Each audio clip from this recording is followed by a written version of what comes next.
দিব্যচয়ী চ্যানেলে আপনাদের সকলকে স্বাগত। স্বামী শারদেশানন্দজির লেখা শ্রী শ্রী মায়ের স্মৃতিকথা থেকে পাঠ। আজ পর্ব 29। জননীং শারদাং দেবীং রামকৃষ্ণং জগদ্গুরুং পাদপদ্মে তয় শ্রুত্বা প্রণমামি মুহুর্মুহু।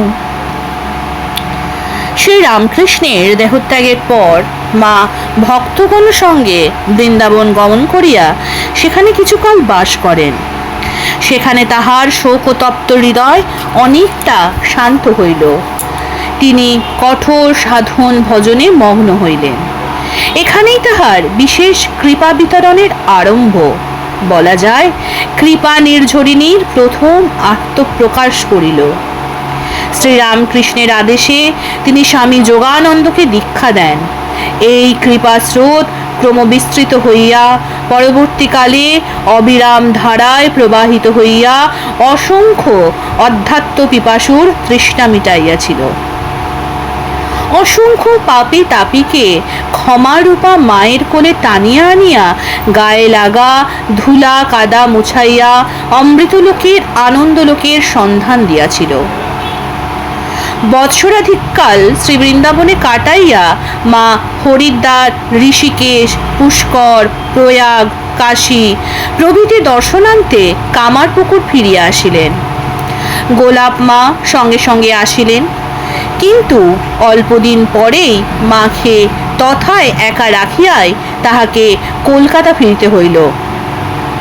সেখানে তাহার থাকা সম্ভব নয়। মা মেয়ে উভয়েরই কষ্ট বাড়িবে। কামারপুকুরে নিঃসঙ্গ জীবন মায়ের মন সর্বদা ঊর্ধ্বলোকে বিচরণ করিত এবং বাহ্যিক অভাব অনটন শারীরিক সর্বপ্রকার দুঃখ কষ্ট কিছুই গ্রাহ্য হইত না। সেই সময়ে কামারপুকুরে মায়ের ভাসুর রামেশ্বরের স্ত্রী পুত্র রামলাল ও শিবরামের স্ত্রী কন্যা লক্ষ্মী দিদি প্রায় থাকিতেন এবং রামলাল দাদা দক্ষিণেশ্বরে বেশিরভাগ থাকিলেও মধ্যে মধ্যে কামারপুকুরে আসিতেন। মায়ের ভিক্ষাপুত্র শিবরাম প্রায় সর্বদাই তথায় উপস্থিত থাকিয়া রঘুবীরের পূজা বাড়িঘর রক্ষণাবেক্ষণ করিতেন। মায়ের মন তখন সর্বদাই অতীন্দ্রিয় রাজ্যে বিচরণশীল। সেই জন্য তিনি সংসারের ঝঞ্ঝাট হইতে নিজেকে সম্পূর্ণ পৃথক রাখিয়া আপনার ভাবেই চলিতেন। ঠাকুর তাহাকে যে ঘরখানা দিয়াছিলেন, পৃথকভাবে সেই ঘরেই বাস করিয়া পাকশালের একাংশে স্বহস্তে রন্ধন ও ঠাকুরকে নিবেদন করিয়া সাকান্ন প্রসাদে কালাতিপাত করিতে লাগিলেন।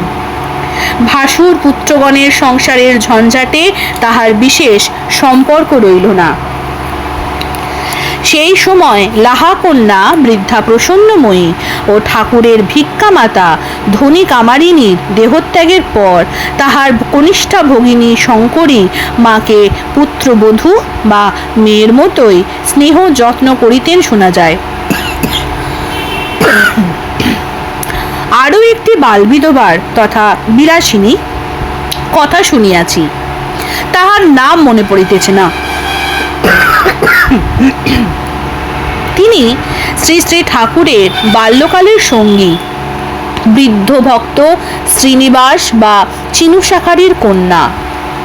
তিনিও কিঞ্চিত সঙ্গতিশালিনী ছিলেন এবং প্রসন্নময়ীর মতো দেবসেবা সাধু সেবা ও ধর্মকর্মে তাহার খুব মতি ছিল। সন্তানহীনা এই রমণী ত্রয়ের ছিল ঠাকুর ও মায়ের ওপর বাৎসল্য ভক্তি এবং কামারপুকুর বাসকালে যতদিন মা সেখানে থাকিতেন তাহারা জীবিত থাকা পর্যন্ত মাকে কন্যার মতো স্নেহ করিতেন। সদা সর্বদা খোঁজ খবর লইতেন, নানা বিষয়ে সহায়তা করিতেন। এমনকি প্রয়োজনানুসারে রাত্রে আসিয়া শঙ্করী তাহার ঘরে বাসও করিতেন। ঠাকুর দিব্যভাবে অবস্থান করিয়া মন্দিরের পূজাকার্য ত্যাগ করিলেও দক্ষিণেশ্বর কালীবাড়ির কর্তৃপক্ষ তাহার জন্য নিত্য প্রসাদ ও তাহার পূর্বের মাসিক বৃত্তি নিয়মিতভাবে পাইবার ব্যবস্থা করিয়াছিলেন। টাকাটা তিনি গ্রহণ না করায় মাতা ঠাকুরানীকেই দেওয়া হইত। কিন্তু মা দক্ষিণেশ্বর ত্যাগ করিলে পর উহা বন্ধ হয়। যদিও নরেন্দ্রনাথ প্রমুখ শিষ্য সন্তানগণ উহা কায়েমী রাখার চেষ্টা করেন, কিন্তু ফলদয় হয় নাই। ঠাকুর মায়ের জন্য সামান্য কিছু টাকার ব্যবস্থা রাখিয়া যান, তাহা হইতেই মাসে মাসে কিছু পাওয়া যায় এই সম্বল। আর ঠাকুর শিহরে জমি ক্রয় করাইয়া রঘুবীরের নামে দেবোত্তর করিয়া রাখিয়াছিলেন। সেই জমির ধানের অংশ ও কামার পুকুরে শুকলাল গোস্বামী তাহার শ্বশুর ক্ষুদিরামকে লক্ষ্মী জলায় যে 1 বিঘা 10 ছটাক জমি দিয়াছিলেন, সেই জমির ধানে তাহার একটা অংশ মা যাহা পান তাহা স্বহস্তে ঢেকিতে কুটিয়া চাল তৈরি করেন। আর যখন যেমন জুটে শাক তরকারি স্বহস্তে রান্না করিয়া ঠাকুরকে ভোগ দিয়া প্রসাদে জীবন ধারণ করেন। তাহার মন অতীন্দ্রিয় লোকেই থাকে সদা সর্বদা, কাজেই বাহ্যিক দুঃখ কষ্ট গ্রাহ্য হয় না। ঠাকুর তাহাকে কামার পুকুরে থাকিতে বলিয়াছিলেন, মা সেই আজ্ঞা পালন করিতেছেন। মায়ের অন্তরঙ্গ সন্ন্যাসী সন্তানগণের নিজেদেরই মাথা রাখবার স্থান নাই, পেটে দিবার অন্নের অভাব, তাহারা মায়ের কি সেবা করিবেন? তাছাড়া তাহারা কামার পুকুরে এই কালে মায়ের খাওয়া পড়ার কষ্টের কথা জানিতেন না।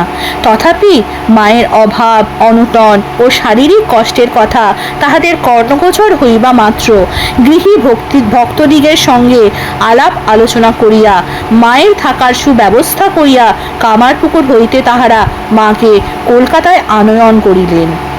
এখন হইতে মা কলকাতা ও কামারপুকুর উভয় স্থানের মধ্যে মধ্যে বাস করেন। পরে কামারপুকুরে বিশেষ অসুবিধা দেখিয়া তাহার গর্ভধারিণী শ্যামাসুন্দরী প্রাণের দুহিটাকে অনেক বলিয়া কহিয়া পিত্রালয়ে বাস করিতে রাজি করাইলেন। গর্ভধারিণীর প্রতি কন্যার অতিশয় অনুরাগ শ্রদ্ধা ভক্তি, মায়েরও কন্যার প্রতি ত্রাণ স্নেহ মমতা অপরিসীম। তাহার স্বনির্বন্ধ অনুরোধ প্রত্যাখ্যান করিতে পারিলেন না। জয়রাম বাটিতেও প্রথমে মায়ের অধিককাল থাকা হইত না, এবং যখন থাকিতেন সাংসারিক কার্যে গর্ভধারিণীর সর্বপ্রকারে সহায়তা ও স্বহস্তে অনেক কার্য নিষ্পন্ন করিলেও মন ঊর্ধ্বলোকেই বিচরণ করিত। অধিকাংশ সময়ই আপনার ভাবে তন্ময় থাকিতেন। সংসারের সঙ্গে সংসারী লোকের সঙ্গে কোনো সম্পর্ক রাখিতেন না। কেহ তাহার সমীপস্থ হইতেও সাহস পাইত না। অবশ্য ভক্ত সন্তানগণের সঙ্গে মায়ের সস্নেহ ব্যবহার সর্বদাই ছিল। তাহারা বহু কষ্টে দুর্গম রাস্তা অতিক্রম করিয়া সময় সময় তাহাকে দর্শন করিতেও আসিতেন। কিছুকাল তাহার চরণ প্রান্তে বাস ও অপার্থিব স্নেহসুধা আস্বাদন করিয়া প্রাণ জুড়াইতেন। পরে রাধির আবির্ভাব হইল, মায়ের মন নিচে নামিল, মায়ের অপার স্নেহকৃপা সর্বসাধারণ আস্বাদন করিতে পাইল। মা উত্তরাঞ্চলে যেমন সন্তানগণ সঙ্গে তীর্থ দর্শন ও উচ্চ অনুভবাদি করিয়া ওই সকল স্থানের মহিমা খ্যাপন করেন, সেইরূপ দাক্ষিণাত্যেও ভক্ত সন্তানগণের বিশেষ আগ্রহে সদল বলে গিয়া রামেশ্বর মীনাক্ষী প্রভৃতি সুপ্রসিদ্ধ তীর্থ দর্শন করেন, এবং ওই সকল স্থানে মায়ের বিশেষ উচ্চ অনুভব হয় এবং সঙ্গীগণও আনন্দ লাভ করেন।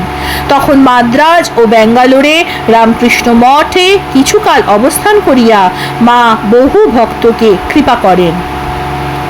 ভিন্ন দেশীয় ওই সকল স্ত্রী পুরুষ মায়ের ভাষা বুঝিতেন না, মাও তাদের ভাষা বুঝিতে পারিতেন না, কিন্তু মায়ের কৃপা প্রাপ্ত হইয়া তাহারা অতীব উল্লসিত ও নিজেদের পরম কৃতার্থ মনে করিতেন। মাও তাহাদের আন্তরিক ভাব ভক্তিতে খুব সন্তুষ্ট হইতেন। পরস্পর সম্পূর্ণ অজানা অচেনা, আচার ব্যবহার পোশাক পরিচ্ছদ পর্যন্ত ভিন্ন, বাক্য বিনিময় সম্ভব নহে, তাহা সত্ত্বেও এই যে আত্মসমর্পণ ও গ্রহণ, ইহা কিরূপে সম্ভব? দুই একটি শব্দ উচ্চারণ আর হাবভাব, দৃষ্টি কিরূপে এই চিরস্থায়ী মধুর সম্পর্কে অচ্ছেদ্য বন্ধনে বদ্ধ করিল বহু নরনারীকে, তাহা ভাবিলে বিস্মিত হইতে হয়। সত্য, কিন্তু যখনই মনে পড়ে মায়ের ও সন্তানের হৃদয়ের চিরমিলনের কথা, তখন আর কোনো সংশয় থাকে না। ছোট শিশু ও তার মায়ের সম্পর্ক কি মায়ের সঙ্গে সুন্দর সুস্পষ্ট বাক্য বিনিময় কিংবা সুষ্ঠু শোভন আচার ব্যবহারের অপেক্ষা রাখে? মা চাহিলেন সন্তানের দিকে, সন্তান চাহিল মায়ের মুখের দিকে। বড় জোর দুইজনের দুইটি অস্পষ্ট বাক্য মা বাবা ধ্বনিত হইল। আর কি কিছু প্রয়োজন আছে?